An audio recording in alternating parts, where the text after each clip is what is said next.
Hai teman-teman, di sini saya akan membahas tentang bagaimana sih hubungan internasional antar bangsa-bangsa yang ada di dunia, yaitu dalam mata kuliah Hukum Internasional yang diampu oleh Bunda Dr. Haji Siti Aisyah, SPD, SHMM, MH.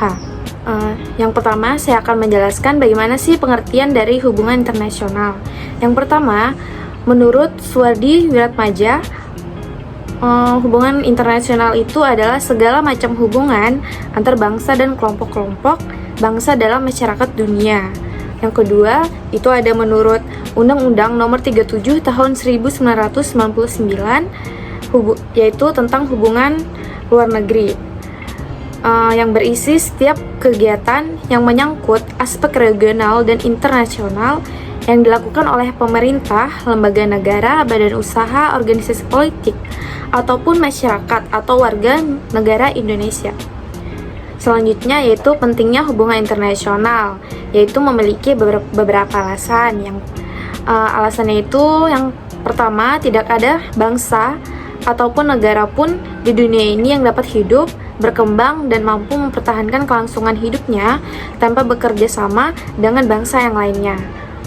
Lalu titik berat dalam bidang ini yaitu hankam, ekonomi, sosbud, dan ideologi. Pentingnya dalam hubungan internasional itu dipengaruhi oleh beberapa faktor. Yang pertama itu ada faktor internal, yaitu kekhawatiran terhadap adanya kudeta ataupun intervensi dari negara lain. Yang kedua yaitu faktor eksternal. Di sini faktor eksternal adalah tidak ada satu negara pun dapat hidup atau berdiri sendiri tanpa bantuan atau kerjasama dengan negara yang lainnya. Selanjutnya yaitu sarana hubungan internasional.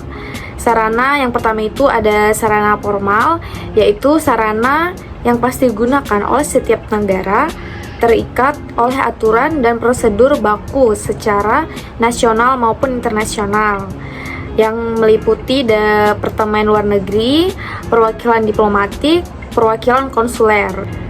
Yang kedua yaitu sarana informal. Sarana informal ini adalah sarana yang memiliki aturan atau prosedur yang sangat luas, baik secara nasional maupun internasional. Sarana ini meliputi yang pertama itu alat komunikasi yang canggih, yang kedua event olahraga internasional, yang ketiga sarana informal yang lainnya. Selanjutnya yaitu perjanjian internasional. Pengertian dari perjanjian internasional menurut Konvensi Wina 1969 adalah perjanjian yang diadakan oleh dua negara ataupun lebih dan yang bertujuan untuk mengadakan akibat-akibat hukum tertentu. Yang kedua yaitu menurut Mohtar Kusumamadja, perjanjian antar anggota masyarakat bangsa-bangsa yang mengakibatkan berlakunya hukum tertentu.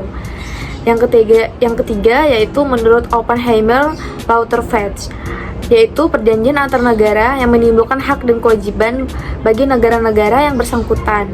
Selanjutnya yaitu istilah-istilah dalam perjanjian internasional. Yang pertama yaitu traktat. Traktat adalah perjanjian paling formal dan mempunyai kekuatan hukum yang mengikat. Yang kedua, konvensi. Konvensi adalah persetujuan formal yang bersifat multilateral dan tidak berkaitan dengan kebijakan tingkat tinggi, tapi harus didelegasikan oleh wakil-wakil yang berkuasa penuh. Yang ketiga yaitu persetujuan.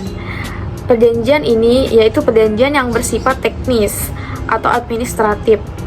Agreement tidak diratifikasi karena sifatnya tidak resmi seperti traktat ataupun konvensi. Yang keempat yaitu deklarasi.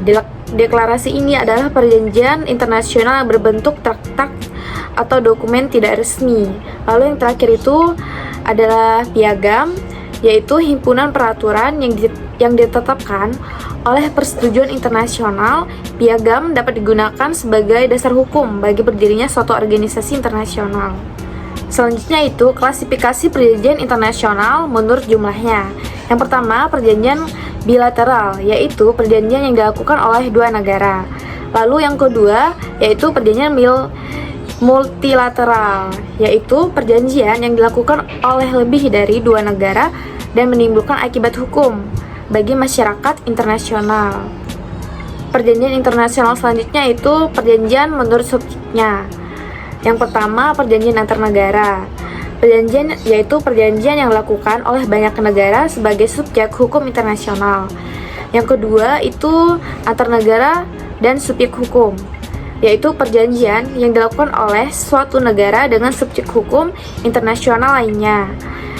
Yang ketiga itu ada perjanjian antar subjek hukum internasional, perjanjian yang dilakukan oleh suatu subjek hukum internasional dengan subjek hukum internasional lainnya selain negara.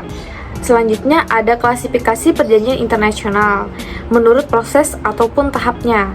Yang pertama itu perjanjian yang bersifat penting.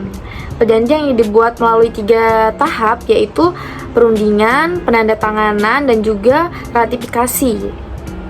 Lalu selanjutnya yaitu perjanjian yang bersifat sederhana. Ini adalah perjanjian yang dibuat melalui 2 tahap, yaitu perundingan dan juga penandatanganan. Selanjutnya, klasifikasi perjanjian internasional menurut isi atau bidangnya. Yang pertama, politik dan juga militer. Perjanjian antar negara di bidang fakta pertahanan dan juga perdamaian. Yang kedua, itu ada ekonomi, yaitu perjanjian antar negara di bidang ekonomi. Lalu selanjutnya itu ada di bidang hukum, yaitu perjanjian antar negara yang dapat menimbulkan akibat hukum. Yang keempat itu kewilayahan atau batas wilayah, yaitu perjanjian antar negara tentang laut teritorial, batas daratan, dan juga lautan. Lalu selanjutnya yaitu sosial budaya. Ini adalah perjanjian antar negara tentang budaya dan pertukaran pelajar. Saya adalah mahasiswi Universitas Islam Negeri Sultan Haji Muhammad Idris Samarinda, yaitu dari Fakultas Syariah, Prodi Hukum Tata Negara. Sekarang saya sedang di semester 5, jadi bagi teman-teman yang ingin masuk di UINSI, terutama di bidang Prodi Hukum Tata Negara, kalian bisa ke Fakultas Syariah.